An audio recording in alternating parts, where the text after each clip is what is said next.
Well, this is one of those teams that we look at every offseason and we say, you know what? They might have a good season. And they normally do. They're not a terrible team. They just, I think, underachieve sometimes, but they're pretty marginal.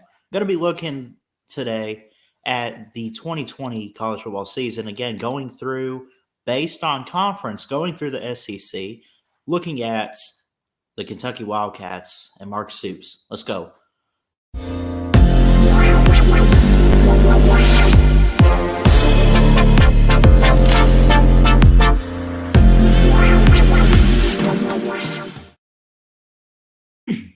What's going on, everybody? Chris Ballard here, Ballard Sports Media, coming at you with another video here, another season preview with the SEC, starting there and then going through. I think the Big Ten will be next, and then potentially the ACC. We got a lot of time left. We're here at the start of February 4th.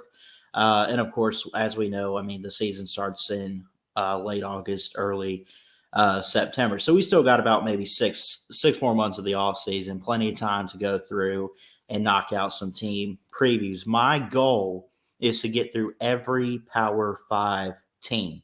And then after that, whatever, if I got time left, let's look at some group of five or maybe the independents, which I don't know how I want to do Notre Dame. I want to at some point. I guess that'd be the first team after the Power Five, but I don't want to screw this up. So let's just go down the list through the Power Five conferences. But again, going through the SEC here, look at Kentucky last year. They did pretty good. 10-3 overall. They won the Citrus Bowl over Iowa 20-17. Iowa was a pretty good team, and we'll get to them later on. I actually have some thoughts that I might make a video on them later on. But again, here to talk about Kentucky. You look at their schedule last year, 10-3 overall. They were 5-3 in SEC play. So their losses were only in conference. They did good in the non-con schedule. They finished with a 4-game win streak upcoming. It's going to be cool to see them this year, I think. I think they could have a really good season, but we'll look at their schedule for this year in a minute, and we'll determine that. 45-10 over ULM. Okay, thank God you beat them. Wonder what that's like losing as an SEC team to a team like ULM from the group of five. Oh, wait, I'm an Alabama fan. I know. But you win that. Okay. No big deal, right? Overall, I'll say this. It was a pretty easy schedule for them in some ways. Beat Missouri, you beat them by a touchdown. Chattanooga, you struggled. Chattanooga's got a good team, but I mean, come on, you're in the SEC, you're playing at home at Kroger Field, and you only beat a team like Chattanooga by 5. What is this? 16-10 against South Carolina. We just looked at South Carolina. I think they could have a good season. I think I picked them like 7-5, something like that. Or like 8-4. I don't know. I expect South Carolina to have a good season. You beat them 16-10. They handled some pretty good close games. I don't think we should rip on Kentucky for beating teams like South Carolina close or Florida. We all know what happens. Now, you blew out LSU. That was pretty impressive. You lost to Georgia. Expected. Georgia was the national title or champion, whatever. They lost to Alabama in the SEC title, got revenge on them. We know what Georgia did. Historic year. You lose to Mississippi State.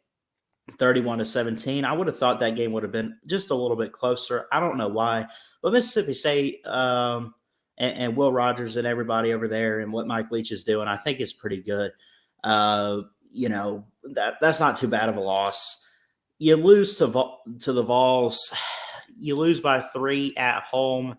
That was one of those coin flip games. It was a big shootout, a lot of great offense. But you finished with a 3-game win streak. Vandy, New Mexico State, and Louisville, 2 of those games which you scored over 40 points, let alone over 50. That was pretty impressive. I mean, so we know that this offense can put some big points up. But then again, I know New Mexico State you can't judge. I mean, Alabama played them. New Mexico State, now that I'm seeing it, had two SEC teams on their schedule this past season because Alabama also played them. And then Louisville. Louisville's just terrible. Women's basketball school, really great program, what they're doing in women's basketball, but football wise, they're not very good. But this is a good rivalry, Louisville versus Kentucky. You got the win. Congratulations. You gave up 21. Not too big of a deal. Scoring 52 on them, though. To have back-to-back games in the regular season and then a month to prepare for a bowl game is pretty impressive for them. But those last 2 weeks, scoring 50-plus points, I don't care who you're playing. If you're Kentucky, I think that is pretty impressive. And, of course, you have the Citrus Bowl where you beat Iowa 20-17. Overall, I think that if you're a Kentucky fan, but I'll hear from you. I mean, it was overall, I mean, you won 10 games in one season. It wasn't the regular season. You finished 9-3. You won your last 4 games, but you finished with 10 wins and a bowl win counting. That's a great season for Kentucky, and quite honestly, I expect them to be a little, well, maybe. Maybe. I don't know. Do we expect them to be better? I mean, maybe better as in team-wise. I don't know. But overall, it's crazy. You know, when you look at it, you had Wandale Robinson come in at wide receiver from Nebraska. That was really impressive. Josh Alley was a wide receiver as well. He had 41 catches, 601 yards, but he did miss a couple games because of injury. So I don't like they committed quite a few turnovers though. Will Levis is a great quarterback, I think. I think he had a good season for you guys at quarterback. I think he's going to come back if I'm not mistaken. I'm not sure if he's going pro. I haven't looked into that, but Kentucky fans, let me know, or if anybody has any insight on that. Overall, you had a good offense. You had some games where you put up some numbers. Your defense played pretty good too in games. I mean, you held South Carolina to 10, held Florida to 13, held LSU to 21, Vandy to 17. I mean, you did good at times. I had a couple slip ups. I mean, Kentucky was one of those teams where now that I look at it on paper, it's like they were either going to have a really good week for them with the win, or you were going to catch a bad loss or a close loss that was still pretty good that you competed with them. But again, overall 10-3, they win the Citrus Bowl. That's not too bad. I think that this season, though, upcoming, when you look at their schedule, let's go ahead and look at that. I think it could be something special for them. This one's going to be quick today, folks. I'm going to try to make it quick. Mark Stoops is still the head coach. He's not bad. He's had good teams, but again, like I said, you don't know what you get out of Kentucky. They had a 6-0 run at the start of the season. You can say whatever you want about the competition, but they started out winning half their schedule, and then they lose to UGA and then lose a couple other games towards the end. But it wasn't too bad. Now, there's some teams on this schedule. Let's just go ahead and dive into what they got coming up. Open up with Miami of Ohio, the Red Hawks. You go to Florida, Youngstown State, NIU. I think is that like Northern Illinois Huskies, I think. At Ole Miss, South Carolina at home, Mississippi State at home. You get a bye week. I think that's good timing for you there. You get a pretty tough stretch at Tennessee, at Missouri, back-to-back weeks right there. Road games in the SEC. I don't care who you are. It's really tough. Vanderbilt, I think Vandy could improve this year. I know I was kind of hard in the preview video for them. I don't know what to say about Vanderbilt half the time because, I mean, they have always been that bottom team in the East, but at the same time, that's not to say Clark Lee can't do anything. That's not to say that they can't find their rhythm just a little bit, but I still think Kentucky's a better team there.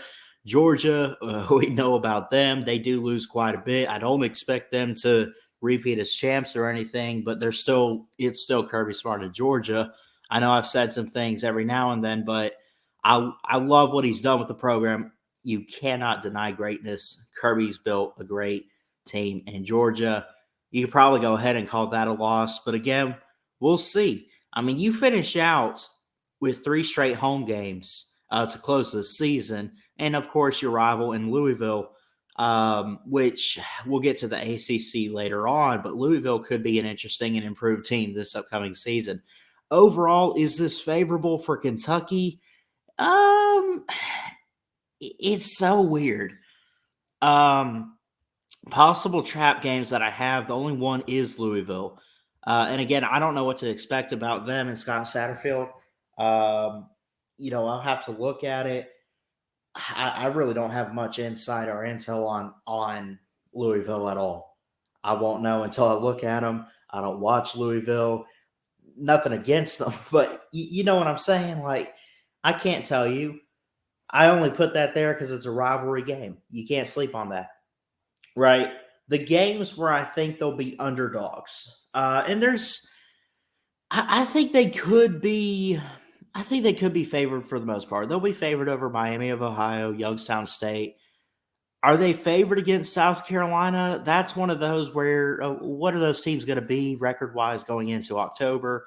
I think at Florida, the only reason why I say Florida will be favored is because it's in the swamp, number one, and it's the second week of the season.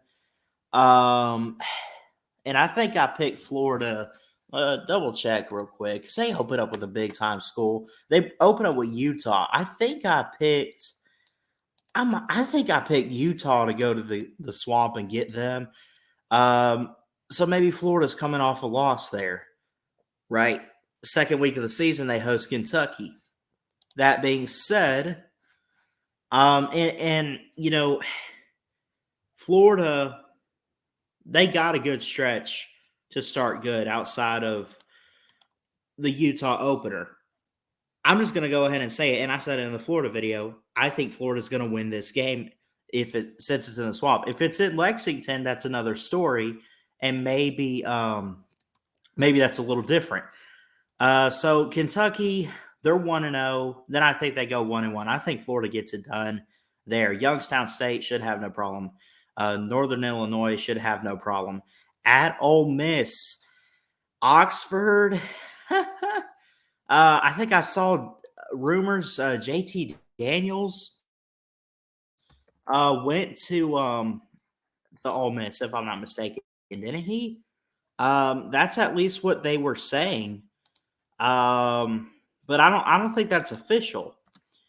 Now, hold on. Ole Miss got somebody, but either way, I trust Lane Kiffin in the offense and what they could do.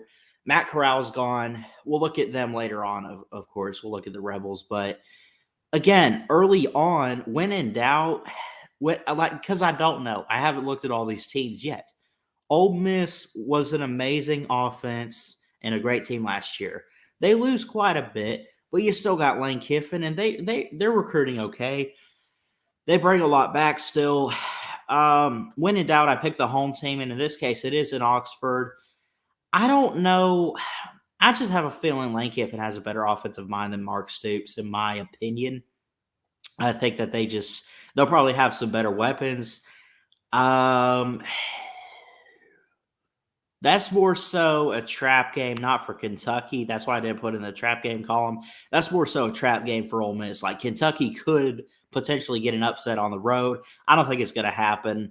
And again, they start out okay. Miami at Florida, Youngstown State, NIU, at Ole Miss, South Carolina, Mississippi State, then a bye week at Tennessee, at Missouri, Vandy, Georgia, and Louisville.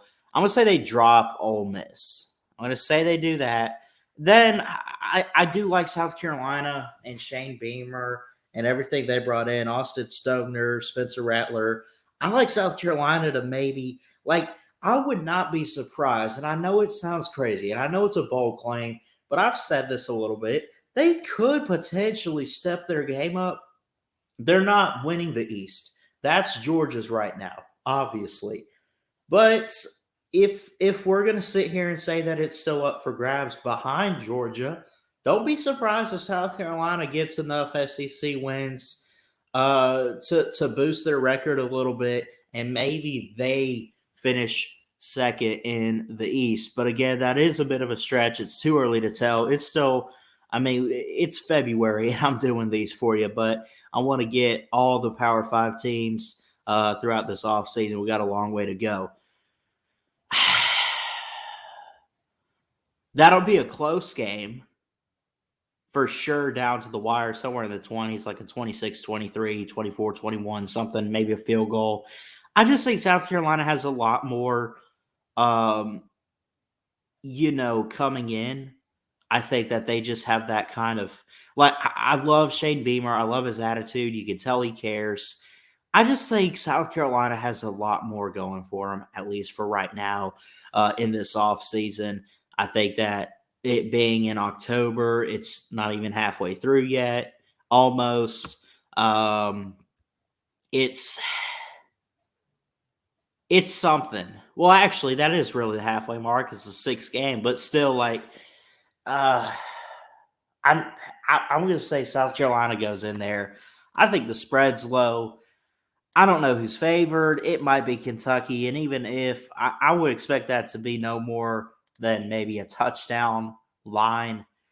But again, I expect Kentucky maybe to drop that game. I mean, they're not. Kentucky's not going to go out there and win every single game. We're not expecting them to have a 10-win season again, are we? Maybe. I just think they take a step back. But I think they lose to Ole Miss. I think that they lose to Florida on the road. So they're going to drop Florida. They're going to beat two straight teams. They're going to lose to Ole Miss. Maybe they lose to Ole Miss and shake it off, and maybe they do get South Carolina. I just like South Carolina this year. I really do. I think they got a lot going for them. I'm going to say a close, really close game there, but I'm going to give it to the Gamecocks. I think they beat Mississippi State. Nothing's working out too much for Mike Leach. I'm sorry. I don't know what to make of it right now. I mean, he's not a bad coach. I, he's got to work on his recruiting. He's an offensive mind. He's got to figure it out a little bit more, but it seems like it improved a little bit last year. I don't know what to make of him this year. Going to Kroger Field, playing Kentucky in October, you're on the road to the SEC, Mississippi State, going to take that L there. So give that win to Kentucky. You get a bye week, then you get a really interesting stretch there. Okay, you lose South Carolina, you beat Mississippi State, you get a bye week. Uh they might beat Tennessee, but I have a feeling Tennessee's going to get the crowd ready. They're going to get hyped up.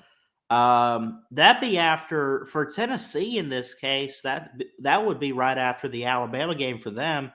Are they using the Alabama loss as motivation? Which I know going ahead and calling that, but let's be honest. Who's your daddy? uh, does Tennessee use it as motivation? Maybe. It's in Knoxville. And like I say, man, home crowd advantage in the SEC is a big deal. It sounds crazy sometimes, but it's not. When in doubt, I take the home team. I got to take Tennessee here, right? At Missouri, Vandy. Um, I have no doubt Kentucky is probably going to be a better team than Missouri. Missouri straight disappointed last year. I'm not going to blame Eli Drinkwitz, but man, everyone was like, they might be the second team in the East. They might be behind Georgia. They can compete. They got a lot coming back. They did have a lot coming back. They couldn't figure out the offense, though. And Connor Bazelak up and left halfway through the season for them. He's gone. What? Missouri. My goodness. Give me Kentucky there. I mean, they'd be coming off the Tennessee loss. Be perfect timing to go out and get a road win. Then I think they beat Vandy. Georgia, I don't need to say anything. And they're just better than Louisville. Overall, folks, just go ahead and call it like it is. They went 10-3 last year. I think they take a small step back. They could possibly upset Florida, Ole Miss, or UGA, right? Those are the possible upsets. It could happen. Yes, even for Georgia, because it's the preseason, it's the SEC. We got to talk about some of this stuff. I don't think it's going to happen. Um, I don't think they get either of those. I think even Florida will get them.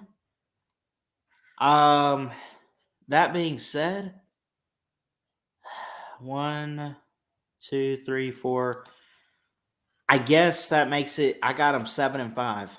The 5 losses: Florida on the road, Ole Miss on the road, South Carolina at home, but I think they play it close.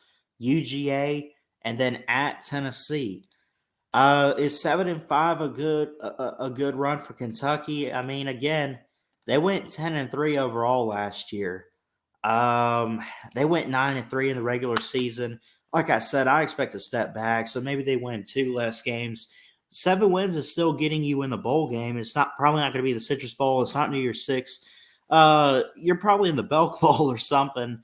You're probably just back to that. I don't know.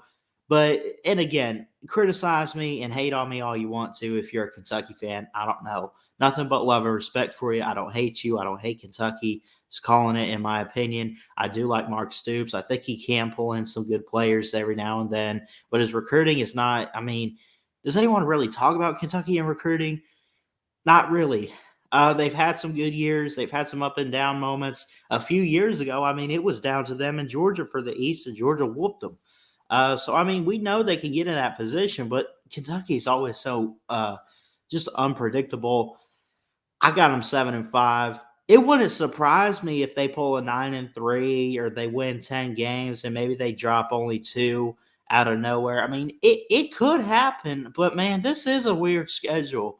At Ole Miss, at Florida, back-to-back games with the Gamecocks and the Bulldogs of Mississippi State. You go to Tennessee, to Missouri, play Georgia. I mean, the SEC conference schedule right there is kind of tough. But again, we'll just have to wait and see what happens. But I love you guys. I'm going to get out of here. Jesus loves you. Keep your head up. He's got an amazing plan for you. Believe that. Please like, comment, and subscribe right here to Ballard Sports Media for more sports content. Still going through the SEC and everything. But y'all comment down below in the comments what you think about Kentucky, what I mentioned, what I forgot to mention, what you agree with or what you don't agree with. Tell me why I'm wrong and why I'm irrelevant. I don't know. But I love you guys. Jesus loves you. God bless. And as always, roll down Tide. Roll Tide, roll. Ballard Sports Media. Check it out. Love you.